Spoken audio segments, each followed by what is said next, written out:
저는 성동구에 있는 왕십리에서 태어났습니다. 30년을 넘게 그 왕십리에서 살았는데요. 제가 살았던 동네 바로 앞에는 성수대교가 있었습니다. 그래서 강북과 강남을 잇는 바로 다리만 건너면 강남이거든요. 그런 성수대교가 바로 앞에 있었어요. 근데 어느 날 1994년 10월 21일 성수대교가 붕괴가 됩니다. 근데 그곳에 아버지가 버스를 타고 계셨어요. 저는 그날 아직도 생생하게 기억합니다. 어릴 때였는데요. 이 앞에 간 16번 시내버스는 성수대교가 붕괴될 때 같이 떨어졌고요. 아버지가 탄 버스는 그 뒤에 있어서 살게 됐습니다. 근데 성수대교를 생각할 때마다 지금 저는 두 가지 마음을 이렇게 갖고 있는데요. 하나는 희생자들에 대한 참 안타까운 마음이 있고요. 또 한 가지는 참 감사하다. 그곳에서 살아남으셨던, 참 조금만 더 갔으면, 더 빨리 갔으면 떨어졌을 법한 그 상황에서 하나님이 도와주신 것 아닐까라는 그런 감사한 마음이 있습니다. 우리는 한순간 한순간 주님의 도움이 없이는, 하나님의 개입 없이는 살아갈 수 없음을 늘 고백했으면 좋겠어요. 하나님이 도와주셔야 되고, 하나님이 붙들어 주셔야 되고, 하나님이 이끌어 주셔야지 우리는 하루하루를 살 수가 있는 거예요. 감사할 일이든 슬픈 일이든 위로를 받아야 할 상황이든 그 어떠한 상황 속에서도 우리는 하나님께서 우리의 삶에 개입해 주셔야 하는 것입니다. 하나님께서 우리를 다스려 주시고 도와주셔야 하는 것입니다. 이것을 믿으실 거예요. 그렇게 고백하실 거예요. 오늘 성경을 보시면 가나안 땅을 정복하기 위한 가장 중요한 전쟁이 일어나게 됩니다. 그것이 바로 기브온 전투, 기브온 전쟁이에요. 이 여리고성 정복에도 하나님이 역사하셔서 무너졌잖아요. 그리고 아이성도 진두지휘하셔서 아이성도 정복했습니다. 그 옆에 있는 이제 기브온 이 지역을 화친을 맺어서 있었는데 그 기브온 지역을 이제 점령하고자 하는 다른 왕들에 의해서 이곳에서 전투가 일어나는 것입니다. 그런데 이 전투 속에서도 하나님께서는 이스라엘 백성들의 이 전쟁 중에 함께 하십니다. 이 기브온 족속이라고 할 때요, 예루살렘 예루살렘 지역에 있는 이 족속들보다 훨씬 더 영향력이 크고 큰 족속입니다. 사람들도 강하고요, 넓고 큰 지역이에요. 그러니까 이 기브온 족속들이 이스라엘 백성들과 함께 화친을 맺었다고 하는 것은요, 이 가나안 땅에 있는 사람들로 하여금 상당히 위협이 될 만한 그러한 상황이었던 거예요. 그래서 예루살렘 왕인 아도니세덱은 이 기브온 족속이 화친했다라는 그 소문을 듣고 좀 두려웠어요. 정치적으로, 군사적으로 이 아도니세덱이 좀 전략가였던 것 같아요. 이 지역이 되게 중요한 중요한 지역이었거든요. 그래서 이 지역을 빼앗기면, 이 지역을 그냥 놓아버리게 된다면 아마 나에게도 위협이 될 뿐만 아니라 권력까지 내어놓을 상황이 된 거죠. 그래서 가나안 땅의 허리라고 할 수 있는 이 여리고, 아이성, 그리고 기브온 이 지역을 점차 쳐들어왔으니까요, 이 이스라엘 백성들을 경계할 수밖에 없는 거예요. 그래서 아도니세덱이 좀 생각을 했습니다. 혼자서는 감당하기 어렵겠구나 라고 판단을 해서 연합군을 소집합니다. 5나라의 왕, 어마어마한 거죠. 그 5나라의 왕을 소집하는데요, 예루살렘 왕 아도니세덱, 헤브론 왕 호함, 야르뭇 왕 비람, 라기스 왕 야비야, 에글론 왕 드빌입니다. 이 5 왕을 소집했는데요, 이 사람들이 이 아모리 족속이라고 해요. 그 사람을 소집을 해서 이 어마어마한 군사력을 가지고 기브온을 쳐 들어가는 겁니다. 그렇게 기브온을 쳐서 점령을 해야 전쟁을 유리하게 이끌어갈 수 있기 때문에 그렇습니다. 그래서 기브온을 공격하게 된 것인데요, 이 기브온 전투는 이스라엘 백성들에게 있어서 참 괜히 기브온 족속하고 화친을 맺어서 괜히 고생하는 전투 아니야? 전쟁 아니야? 라고 생각할 수 있는 전쟁일 수 있어요. 기브온 족속의 속임수 때문에 우리 그냥 코가 껴가지고 괜히 이거 생명 내놓고 전투해야 되는 거 아니야? 라고 생각할 수 있는 상황인 거예요. 기도하지 않았던 실수 때문에 우리가 이렇게 고생하는 건가? 라고 생각할 수 있는 상황일 수 있는 거예요. 근데 그것이 아니라는 거예요.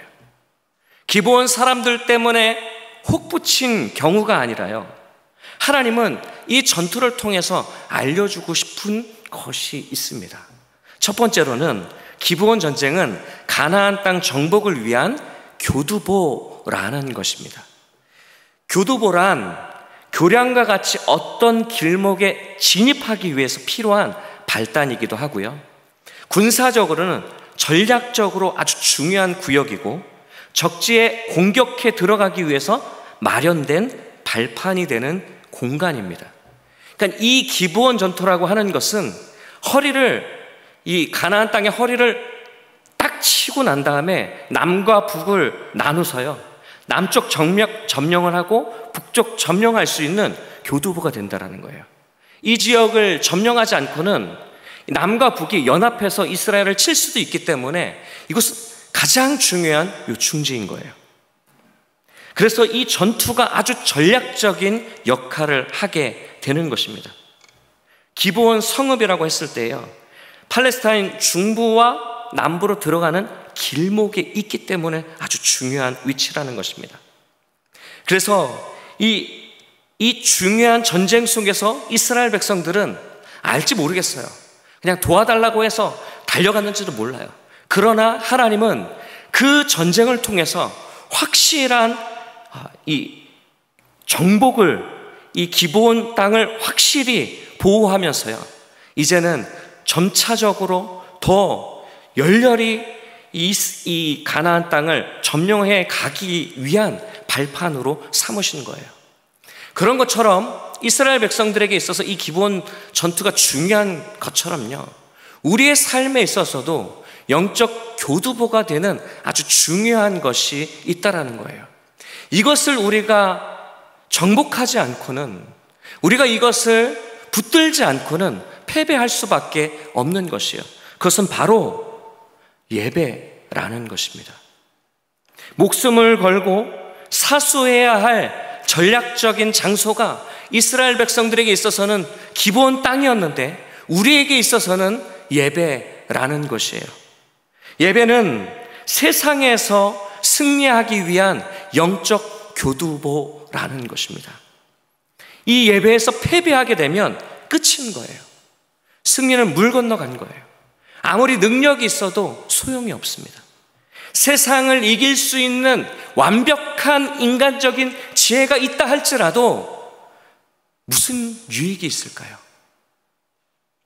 나보다 더 지혜롭고 나보다 더 교활한 사람을 만나면 우리는 무너질 수밖에 없는 거예요. 예배에 생명을 거는 사람을 하나님이 붙드시는 거예요. 사용하시는 거예요. 그것을 교두보 삼아서 더 이 세상 가운데 승리할 수 있도록 이끌어 주신다라는 거예요. 전쟁의 용사처럼 하나님께서 함께 또한 싸워주시는 거예요. 이처럼 기브온 족속을 위해 목숨 바쳐 싸우는 이 전쟁이요, 이 위험한 전쟁이요, 결코 이스라엘 백성들에게는 헛되지 않다라는 것입니다. 길갈에서 기브온까지 밤새도록 여호수아와 모든 군사들은 힘있게 달려갔습니다. 밤새도록이요. 그리고 하루 종일 전쟁을 벌였어요. 하루 종일이요. 그러니까 육신은 힘들고 지치고 땀은 흘리고 피비린내 나는 그런 전쟁이 이들에게 있어서는 가장 중요한 전투의 장소였고, 또한 우리가 싸워야 할 이 예배는 영적 전투의 장소라는 것입니다. 하나님께서는 이것을 가르쳐주고 싶었던 거예요. 8절을 함께 읽도록 하겠습니다. 시작. 그때 여호와께서 여호수아에게 이르시되 그들을 두려워하지 말라. 내가 그들을 내 손에 넘겨주었으니 그들 중에서 한 사람도 너를 당할 자 없으리라 하신지라. 기브온을 지키기 위해서 올라가는 여호수아와 그 군사들에게 이렇게 말씀하시는 거예요.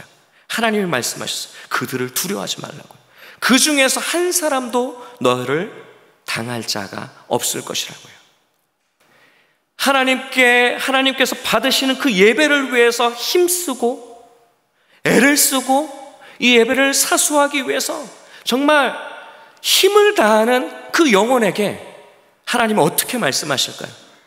너 이 세상을 두려워하지 말라. 내가 이 세상이 감당할 수 없는 사람으로 너를 만들어주겠다. 너가 반드시 이길 것이다 라고 똑같이 말씀하신다라는 거예요. 그런 것처럼 가나안 땅을 정복하기 위해서는 교두보 역할을 하는 이 기브온 전투가 필요했던 것처럼요, 세상을 정복하기 위해서는 예배를 위한 몸부림치는 영적 싸움이 필요한 것입니다. 제가 청년 때 시간을 아끼기 위해서요, 참 기발한 생각을 한 적이 있습니다. 그것은 청년 때 잠이 많잖아요. 이 잠을 줄이려고 하는데 잘 안 되는 거예요. 그래서 이 잠을 줄여야 이 시간을 확보할 수 있다는 이 생각 때문에 제가 밤을 새는 아르바이트를 했습니다. 밤을 새면 일하면서 이 손님들도 적고 여유가 있으니까 그때 공부도 하고 충분히 나만의 시간을 가질 뿐만 아니라 이 밤에 나갔다가 아침에 돌아와서 이제 잠을 자면 딱 4시간 정도 잘 것 같더라고요.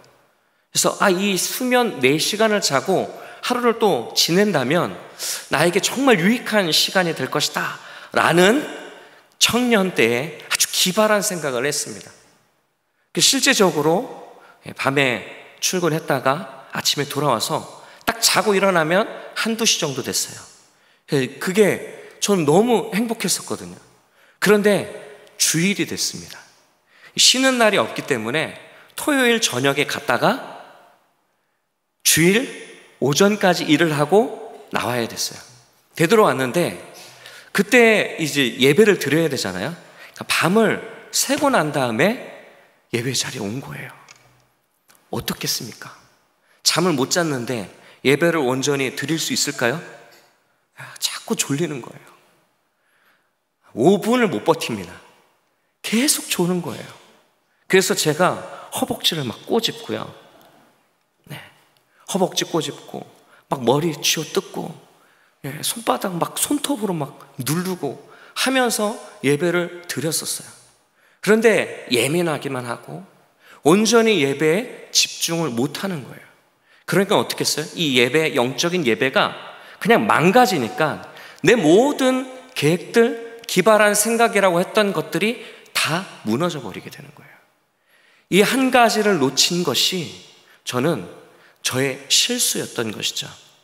잘한 듯 보이지만 영적인 중요 요충지가 무너지니까 어떤 것도 잘 될 수가 없었던 것이에요. 우리가 드리는 이 예배 너무나 쉽게 드릴 수 있지만 이것은 하나님이 보실 때 우리가 세상에서 승리할 수 있는 영적 요충지라는 것이에요. 영적인 교두보라는 것입니다. 이것을 깨달았으면 좋겠어요. 가나안 땅 정복 전쟁은 하나님 나라의 확장을 위한 영적 전쟁과 똑같습니다.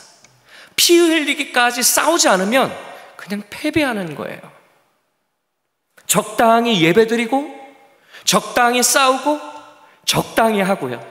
적당히 하는 곳에 영적 확장이 있을까요? 영적 성장이 있을 수 있을까요? 아닙니다. 군사가 어떻게 적당히 훈련받고 전쟁에 나와서 싸울 수 있을까요? 헬스 트레이너가 이 헬스장에 가서 적당히 운동하고 건강해질 수 있을까요? 근육을 만들 수 있을까요? 한 개라도 이를 꽉 깨물고 아령을 한 번 더 들고 모든 운동을 한 번 더 하면서 싸워야지 내 근육이 더 강렬하게 벌크업이 되듯이 이렇게 힘이 생기는 겁니다. 우리가 예배를 위해서 애쓰지 않고 그냥 쉽게 흘러가는 예배로서 드려진다면 우리는 세상에 나가서도 쉽게 무너질 수밖에 없는 존재가 될 수밖에 없는 거예요. 우리는 예배를 위해서, 우리는 영적 교두보를 지키기 위해서 적당히 지켜서는 안 되고 힘쓰고 생명을 걸어야 하는 것입니다. 예배를 위해서, 믿음을 위해서, 하나님을 위해서 말이죠. 그래서 마태복음 11장 12절에 이렇게 말을 하고 있어요. 세례 요한의 때부터 지금까지 천국은 침노를 당하나니 침노하는 자는 빼앗느니라. 이 침노한다라는 것 그 자체가요, 힘쓰는 사람들이 정복하는 거예요.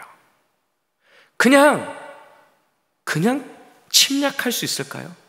모든 준비를 다해서 내 생명을 걸고 힘을 다해서 나아가야만 이것을 침략할 수 있는 거예요. 힘쓰는 사람들만이 정복할 수 있는 거예요. 천국도 마찬가지입니다. 힘써서 지키고 힘써서 사수하고 힘써서 차지해야지 이 천국이 그때 비로소야 임하는 거예요. 안디옥 교회가요, 세계 선교의 교두보가 될 수 있었던 것은 말씀에 힘쓰고 선교와 구제에 힘쓰고 날마다 모이기를 힘쓰고 기도했기 때문에 그렇습니다. 영적인 본질에 힘썼기 때문에 영향력 있는 교회가 된 것이에요. 그래서 바울이 전도여행을 할 때 이 안디옥 교회에서 출발했다가 다시 안디옥 교회로 돌아오잖아요. 거점이 되는 거예요. 기본 족속과 속임수로 죄악을 맺은 실수, 그렇게 생각할 수도 있지만 하나님은 뒤바꿔 버렸습니다. 교두보 역할을 할 수 있는 가장 중요한 장소로 만드신 거예요. 개신교 역사상 최초의 순교자인 토마스 선교사님이 계십니다. 이분은 한국 선교의 문을 열게 되었는데요, 이 제너럴 셔먼호를 타고 대동강 도착을 했습니다. 어린 나이, 이 젊은 나이 27살이었어요.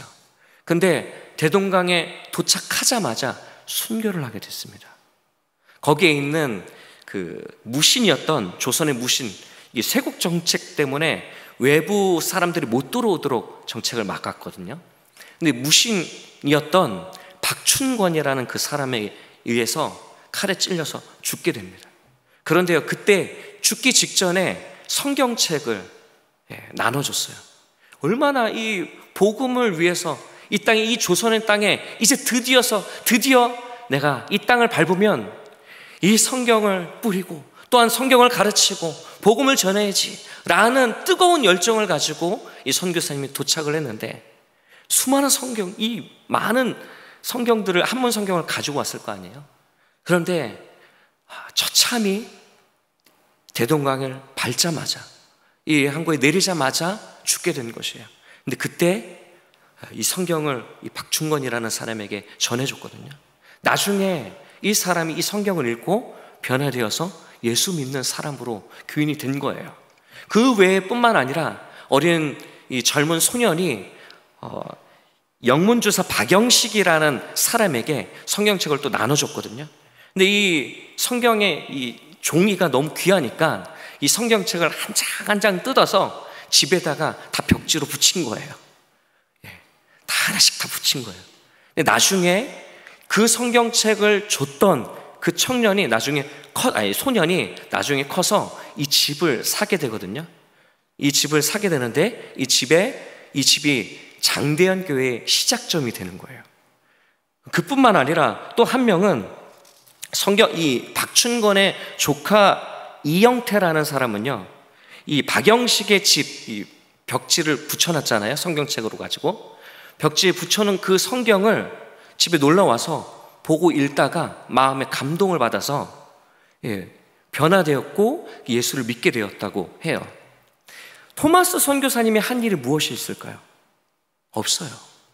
성경을 나눠준 것 뿐이었어요.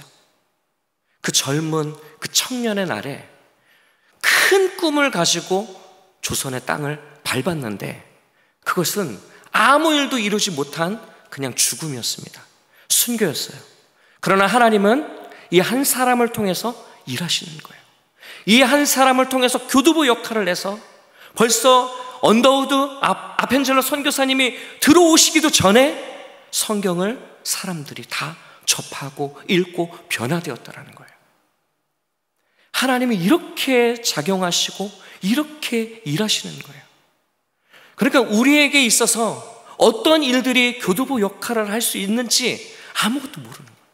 아무도 몰라요. 오직 하나님이 그렇게 사용하시는 것입니다. 하나님은 순교자의 피를 헛되게 하지 않으셨어요. 조선 땅에 일찍부터 말씀의 씨앗을 심어 놓으셨던 거예요.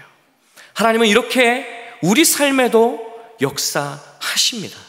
우리가 싸워야 할 것은, 우리가 지켜야 할 영적 교두보는 우리에게 가장 친숙하게 여겨질 수 있는 바로 예배라는 것이에요. 그 기브온 전쟁을 위해서 하루 종일 싸웠던 여호수아처럼 우리도 예배를 위해서 영적 전투를 치러야 하는 것입니다. 승리의 영적 교두보인 이 예배를 끝까지 지킬 수 있는 우리 거룩한 문 성문교회 영가족 모두가 되기를 주님의 이름으로 축복합니다. 두 번째로는 내 삶에 개입하시는 하나님을 믿어야 하는 것이에요. 여호수아 10장 10절에서 11절을 보시면 이렇습니다. 여호와께서 그들을 이스라엘 앞에서 패하게 하심으로 여호수아가 그들을 기브온에서 크게 살육하고 베토론에 올라가는 비탈에서 추격하여 아세가와 막게다까지 이르니라. 11절 함께 읽겠습니다. 그들이 이스라엘 앞에서 도망하여 베토론의 비탈에서 내려갈 때 여호와께서 하늘에서 큰 우박덩이를 아세가에 이르기까지 내리심에 그들이 죽었으니 이스라엘 자손의 칼에 죽은 자보다 우박에 죽은 자가 더 많았더라. 아멘. 하나님께서 전쟁 가운데 개입하셨기 때문에 이길 수 있었던 거예요. 아모리 족속의 5 왕을 이길 수 있는 군사력이 있었을까요? 5 왕입니다. 누군가가 개입하지 않았으면 이 전쟁은 이길 수 없었던 거예요. 하나님이 개입하셨기 때문에 승리의 변화가 있었던 거예요. 하나님이 직접 전쟁의 용사가 되어주셨기 때문에 이스라엘 백성들은 승리할 수 있었던 것입니다. 왜냐하면 이스라엘 자손의 칼에 죽은 자보다 우박에 죽은 자가 더 많았기 때문에 그렇습니다. 이처럼 하나님은 우리 삶에 개입하시는 분이세요. 침투하셔서 우리의 삶에 함께 하시는 하나님이세요. 성도 여러분, 피부가 푸석푸석하거나 막 주름 생기고 막 트러블 일어나고 피지가 많아질 때 어떻게 하십니까? 세수를 많이 하거나 좋은 화장품 바르면 피부가 돌아오잖아요. 근데 조금 더 빠른 방법이 있습니다. 빨리 회복하기 위해서는 이 안에 주사로 영양제를 넣는 거예요. 레이저 치료를 받거나 영양제를 주입하면요, 피부가 금세 활력이 돌아와요. 적은 양의 물질이거든요.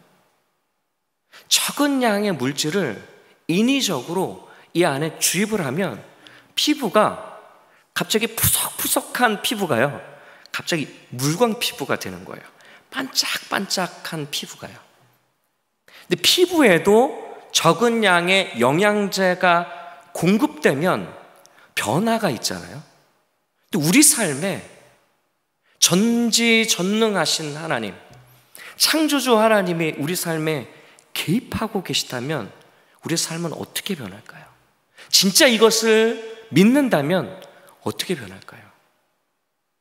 온 세상의 주인이신 하나님께서 우리 삶을 통치하고 계신다라는 것을 믿는다면요,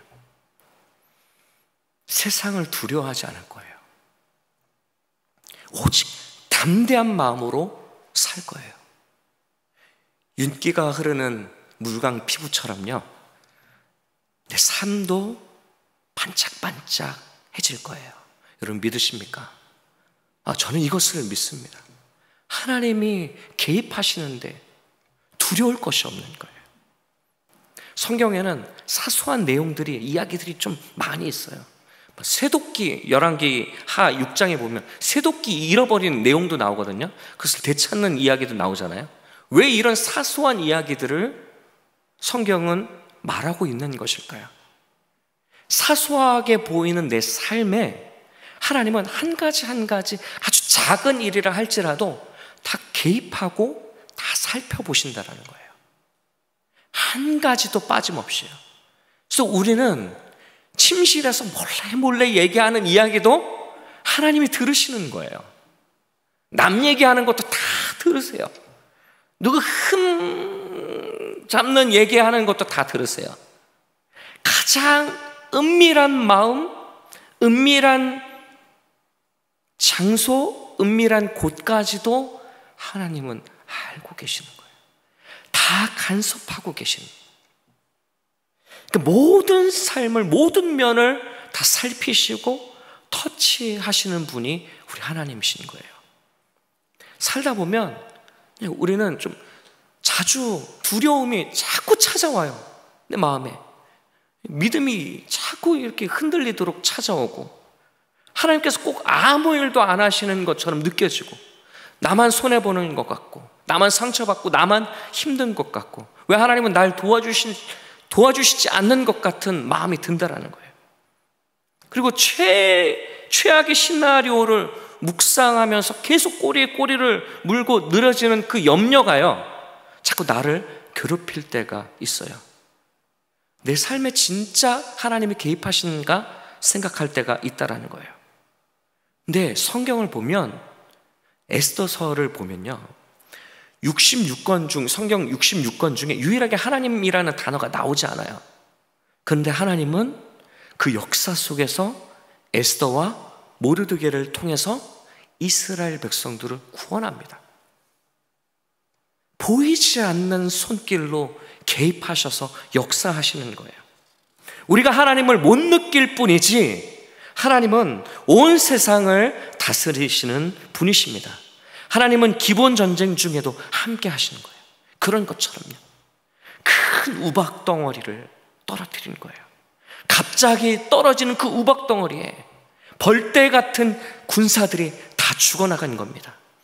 그래서 연합군을 이기게 하신 거예요.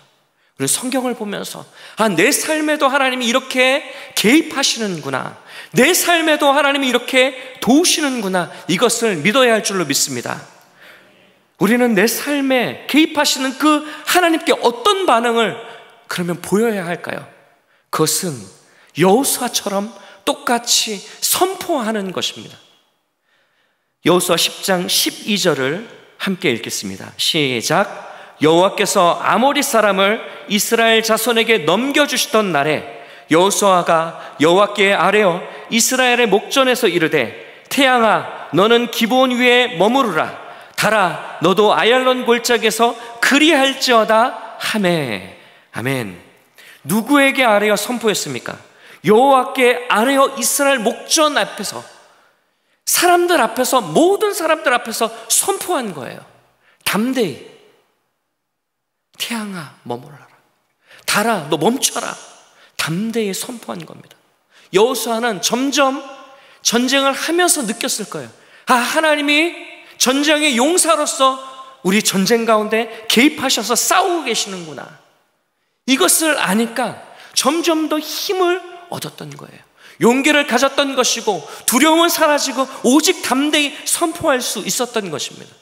우리의 삶에도 이런 선포가 있기를 간절히 원합니다. 모든 것이 멈출지어다, 나를 괴롭히는 모든 문제들아 다 멈출지어다, 이렇게 선포하는 것입니다. 내 삶에 오직 하나님이 내 삶에 개입하고 계신다. 너희 모든 것들아 다 멈출지어다. 이런 믿음이 있기를 간절히 원합니다. 내 삶에 개입하시는 하나님은 누구 편이십니까? 바로 내 편인 거예요. 시편 118편 6절을 보시면요, 우리 함께 힘있게 읽도록 하겠습니다. 시작. 여호와는 내 편이시라. 내가 두려워하지 아니하려니 사람이 내게 어찌할까? 누구 편이라고요? 내 편입니다. 내 편. 누구 편도 아니에요. 나의 편입니다. 나의 편. 사람을 두려워하지 않게 되는 거예요. 나의 편이 되시고 내 삶에 함께 하시는 하나님을 믿고 선포하시길 바랍니다. 내 편이 되어서 나를 위해 싸우시는 하나님을 바라보시길 바랍니다. 진정 우리에게 채워줘야 할 것은 하나님의 말씀을 가지고 선포하는 믿음인 거예요. 주님은 저의 인생에도 그렇게 개입하셨고 침투해 오셨어요. 마음이 여리고요, 자존감도 없고 약해 빠진, 제가 학생 때 50kg밖에 안 나갔거든요. 그렇게 연약한 저에게 찾아오셨고, 그리고 개입하셨습니다. 저를 만나주셨고 하나님의 자녀라는 사실을 깨닫게 해주셨어요.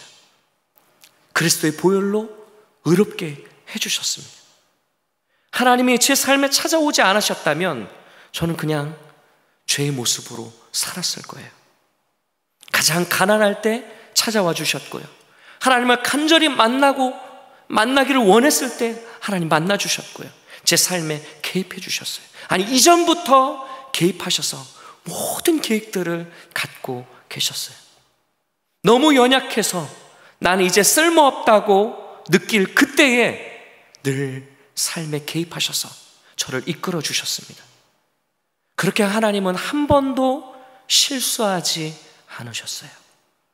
그렇게 저를 찾아와 주셔서 이끌어 주셨습니다. 저뿐만이 아니라 우리 모든 성도님들의 삶에 하나님이 개입하여 주실 줄로 믿습니다. 하나님은 절대로 우리를 버리지 않으십니다. 다만 우리가 하나님을 떠날 뿐이에요. 하나님은 우리를 떠나지 않으세요. 하나님을 의심할 뿐이에요. 하나님을 믿지 않을 뿐이에요.